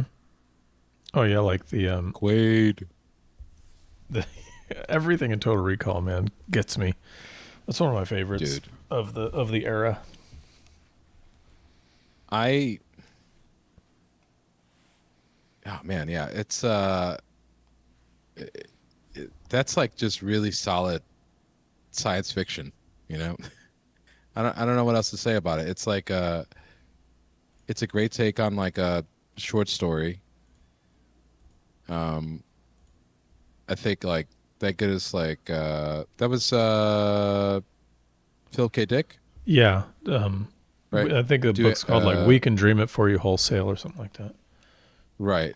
And like I don't know if there was a resurgence on there was like a big run on his properties because of Blade Runner, but um, I'm glad they did it. Like, 'cause it's like a really odd. It's a great premise. That the movie I like that the movie really just kind of took liberties with to still like make an action film, you Mm-hmm. know. But I mean, it's not like Blade Runner really cared about Do Androids Dream of Electric Sheep. It's not. Barely. Yeah. I mean, Barely. It was just like they both deviated a lot, but I like the ways that they went. I do too. Yeah, I do too. I think that's what gets me about. I guess that's where like just when you said deviating, like it's like what I think about when I'm pausing and I'm mumbling when we talk about Dune. It's like I just didn't some of the deviations I didn't agree with. It's not like I'm a purist of like it's got to be like the books because I wouldn't even sit through a movie that shot it page for page. Like Oh yeah, I've and I never been like, I never compare the two. I think it's really boring to like be like, oh, it was nothing like the book, or it was better in the book. It's like they're different mediums, man. It's like you can't talk about them that way. no, you can't, and that's the beauty of it, right? Like I love that you have both. Yeah, I think Um, I'm always trying to find an analogy, but it's kind of like someone's, I guess, saying like, oh, the stage play production of this story is better than the film version. I don't know. It's like, yeah, but they're different mediums. Like I don't right, think you right. can you Well, can't say better or worse in that situation. I think like an easy spot would be like the comics, like a comic book version of a property, like a story, Yeah, um, not being true to the comics and being like, well, was it a really good story? Well, if the right. answer is yeah, then I think it did what it needed to do. I mean that it's like what the story was from the '60s and was written like last minute. It was great, but do we have to follow verbatim? I don't think so. It's like, Yeah, have you read the story? it's an adaptation. It's why they have a category, in the Oscars for adaptation, because it's its own skill, right? It's its own challenge. Yeah, and like I get why people are protective of it. I mean, I know people didn't like Lord of the Rings. I know. Can you believe it? Jeez. You know, I could believe. Yeah, I could believe it now. Just working with like being an illustrator and seeing like how people react to certain things. You know, Yeah, especially things like that they absolutely love, right? Like you're never going to hmm be able to satisfy like the true diehard Tolkien fans, you know, and I'm one of them. You're never going to be able to satisfy them. I love Peter Jackson's interpretation though, so maybe I'm an exception, but I get it that it's like some things just shouldn't be touched or can't be touched, or it's never going to be what's in someone's head. well, I think I don't know if that's ever gonna if that is gonna go away, like where people are gonna just stop adapting things. I mean, I hope it doesn't, but you're just always gonna have that problem. Basically, what I'm getting at, it's like you'll never not have that issue if Right. you're crossing mediums. I mean, like just think of I'm like I know like the uh the First Law Mhm. movie Mhm. Yeah, I that's know trying I'm to not get going to like made. You them. know, I know I'm yeah, not going to like it. it's like I would like I have such a specific view in my head, you know, and it's Yeah. just like I don't know how you're gonna do that, you know, or but I guess the best you could do is just get the spirit of it and move on, but it's still going to be somebody's take. I think I think the thing here, this is an issue because sometimes it's done so well, right? Like No Country for Old Men is like a perfect adaptation of the book. It's like Right. it's like page for page, so it works because it's like a short book. But I think people see that and they want like, well, why didn't they do it that way, or why couldn't it have been done that way? So it's like a case by case thing, and I don't know. Like some books can do it. The First Law is going to be a hard one. Yeah, and it's also I yeah, and it's you got to have like the right person, the right temperament too. Like I think Peter Jackson was the perfect person for Lord of the Rings because um it was a Charlie Rose interview that he did that I saw. It was a clip where he had said that like Tolkien wasn't writing a fantasy. Like he made the argument, you know, he was writing in mythology. Mm-hmm. Like he envisioned it as if it were. He tried to envision it as if it had happened in England, and Yeah, and it was ultimately a so that language exercise. right, and but the point being that like they uh, approached the movie like that. You know, like they approached the movie being like, well, if it is a mythology that would have happened in England, then we have to make it feel like as if it could have happened in Mm-hmm. some sort of alternate time. So like the grounding, that grounded nature, that grounded design, you Yeah, know, the Richard that Taylor they did. Yeah. nailed. Yeah. You know, it was like, oh, okay, so that's where that came from, is that, you know, that it was just like the perfect melding of that type of stuff. Because, you know, there are certain people that just it wasn't necessarily like I think high fantasy wasn't really. Do you think it was like treated like that? I mean, it wasn't necessarily. So I mean, like I think after Lord of the Rings, it felt like a push to make it, at least in movies, much more realistic Yeah, I think they set a instead of kind of standard. making it goofy. Yeah. Yeah, I think they set a standard. Like Richard Taylor talks about in a lot of interviews about like he wanted this like extreme authenticity to all the designs. Like he wanted to feel like there was a culture as opposed to, in previous fantasy films before then, like they just kind of grabbed a whole bunch of stuff. Like I think like Willow's a great example. A great fantasy movie, one of my favorite fantasy movies. But when you look like at the nuts and bolts of like the costume design and sword design, and none of it's there, right? It's like it's not anywhere near what they pulled off in The Lord of the Rings. it's great, but it just doesn't have that authenticity to it. And I think that's why, Right. like, the Richard Taylor was clearly like inspired by Tolkien's obsession with making like an authentic culture through language, and I think he was trying for that, and that just set the standard. Like, it looked so good that no one could follow up with anything that looked. And anytime someone does make something that looks of lesser quality, it immediately shows, and it's like an immediate failure essentially. Mm-hmm. Ain't that interesting? It's Right. funny how that happens, right? Like, that someone sets the standard. Well, it's like we'll just think of how someone set standard like when the Matrix, like happened, and all of a sudden, like if we compare Star Wars pre-Matrix and Star Wars post-Matrix, it's like Oh yeah. you have to go into this, like, if you're gonna do any movie that had like a fight scene, like you had to hire Hong Kong's best stunt scene. Yeah, that made like Or there's the so fights many were goofy. clones afterwards. Right. I'm just thinking like, oh, you had to like combine martial arts in a really thoughtful kind of historic type of manner. Otherwise, it would look like crap.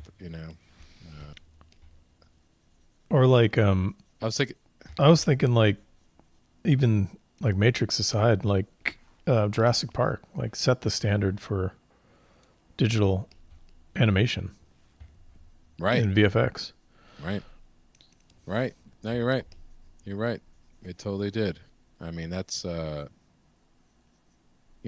yeah, yeah, or like, Toy Story with an animated movie.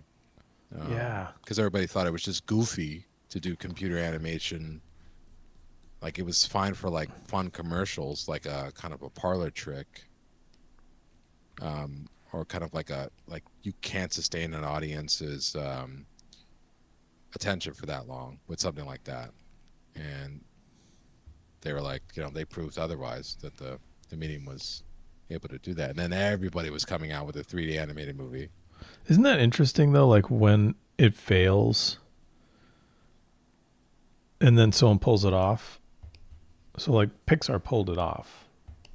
Mm-hmm. Or like Peter Jackson pulled it off with like Gollum, like a fully animated character. Yeah. Because they Right. had And tried that in remember Clash of the Titans, the 70s. It was like 1978, Clash of the Titans.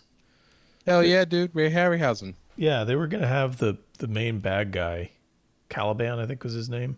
He was gonna be entirely stop motion, but it was too much of a lift. Like, it was too difficult. So they Well, do do like you some remember- stop motion and cut in between. But do you remember The Mummy Returns, my friend? Oh, I'll never forget The Mummy. Stephen Sommers. Where they did the 3D. Yeah, I mean, they made the Mummy First- himself like completely. It was so as good. The Rock, It was so good. the Scorpion King. Scorpion King. I'll never forget. He was all Never 3D. forget the Scorpion He was King. all 3D. What happened? ILM. Yeah, reminds me of Tron. Tron Legacy. Oh, Tron. Yeah. Oh, yeah. You're right. Like reanimated Jeff Bridges. Yeah. Just all he had to do was just not. All he had to do Talk. was talk off camera. That's all they had to do. Just have him just not say anything.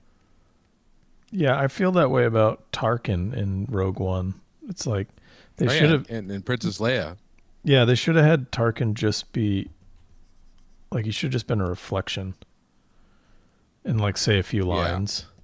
And Leia should have been like Right. like also like a silhouette, or I don't know. Just like do it, but don't do it as hard as they did it. Right. Just turn, look at the camera, and then have a cut. Boom, done. Like smirk. Mm-hmm. Boom, done. You know, 20 years later, this is a solution, guys. I solved it. I solved it. They did a good job with Luke Skywalker in The Mandalorian Do you think? I don't think so. from afar, From afar, and then I he started guess. talking. Yeah, I just don't think it's ready. It's not ready I'm like, yet. guys. He started talking. What is he doing? What is he doing having lines? Yeah, don't do the lines. Maybe that's it because they don't have the mouth. I mean, unless you're like, I don't know. It's just too uncanny valley. No. Yep. They get it in Avatar. Avatar is The, perfect. I don't understand why they can do it there. well, But maybe it's because they're blue. You're And, not right, and you're not trying to replicate something like you don't have a point of reference. yeah, you're not. There's no a leap of imagination there. You're just like, yeah, they're just blue Yeah. aliens. So any error 'Cause- is like, I don't care. Yeah, it's like Planet of the Apes, same thing, Yeah, right? Caesar, it's like, well, I remember the original Caesar. He didn't look like that. I know the mouth movements were way better. is You know, not it's like- accurate to the Greek.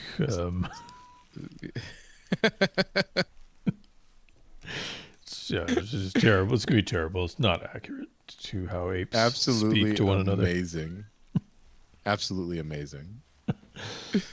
Oh God, that's funny. Oh man, right?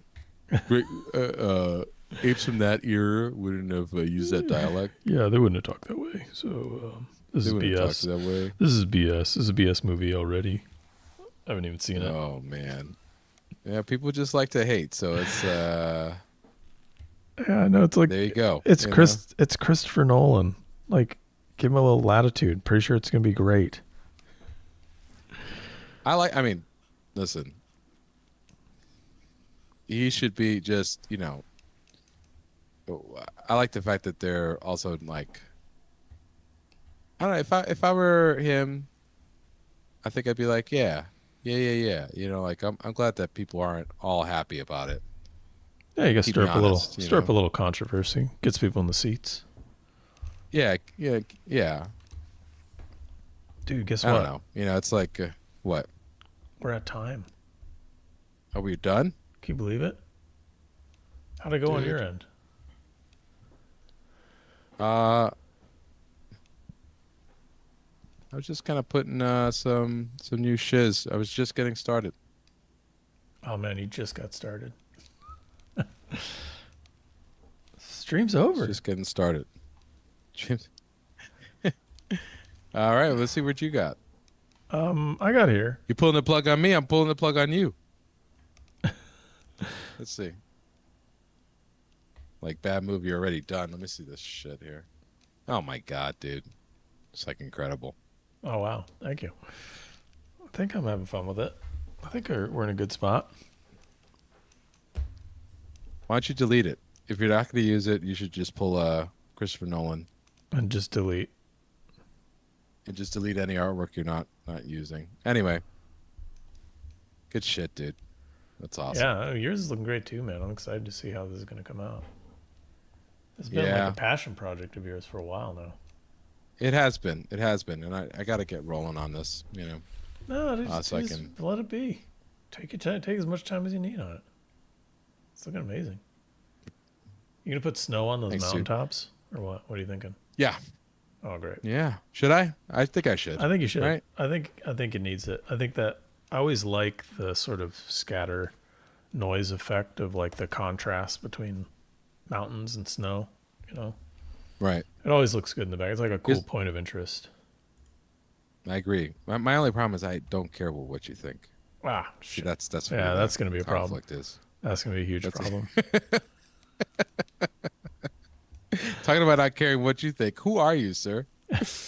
Oh man, I am and always will be Tyler Jacobson, and this has been an amazing stream. I'm glad we got to chat about Drew. Godspeed, Drew. Godspeed. Yeah. Godspeed, Drew. How about you? Who have where you can been? people find your work? Well, nobody can find your work. You're just Oh, like I am who I am. yeah. Just Google me. Yeah, you can find me at tylerjacobsonart.com. Sweet. Well, I've been Raymond Bonilla or Ray Bonilla. You can find my artwork at raymondbonilla.com or at Ray Bonilla Painter on Instagram. Tyler's on Instagram too, but you'll just never know because he's Yeah, if you go to my site, there's a he link has to it. Thanks everyone for hanging out with us. We really appreciate it. If you are watching this on demand, thanks so much for checking out the video on demand. I hope it was as fun for you as it was for us. If you did like what you saw, we appreciate hitting the like button for us. And if you want to see more, hit subscribe, and it helps out with our visibility and whatnot, as they always say. And if you'd like to find out when we're streaming, give us a follow on LiveBrush, at LiveBrush on Instagram. And yeah, you'll be able to get an indication of when we're streaming. We usually post. So I think that's it, right? Yeah, that's it. Yeah, you got anything Thank you, coming up everyone. or anything like that, Tyler, that you want to plug? Actually, yeah, we won't be streaming for a bit because I'll be over at Luca Comics and Games in Italy in a couple weeks. And it's amazing. If you're in Europe, you should go to Luca Comics and Games in Lucca, Italy. It's incredible. It's like the biggest comic convention in the world. I agree. So I agree. It Yeah. dwarfs. So if you're from Italy and you're watching this, yeah, go to Lucca. If you're in Lucca, Tyler's going to be there. I will be there. So make sure you said hi and tell him Ray sent you. Oh, I will. Oh wait, you will. They will. No, Someone's I'm telling gonna them to say yeah, yeah. All right, it's way too late. Anyways, it's been real, Ray. Dude. I'll see you in the next one. All right, dude. Yeah, great hanging with you, dude. Thanks, everyone. See you next time. See you next time.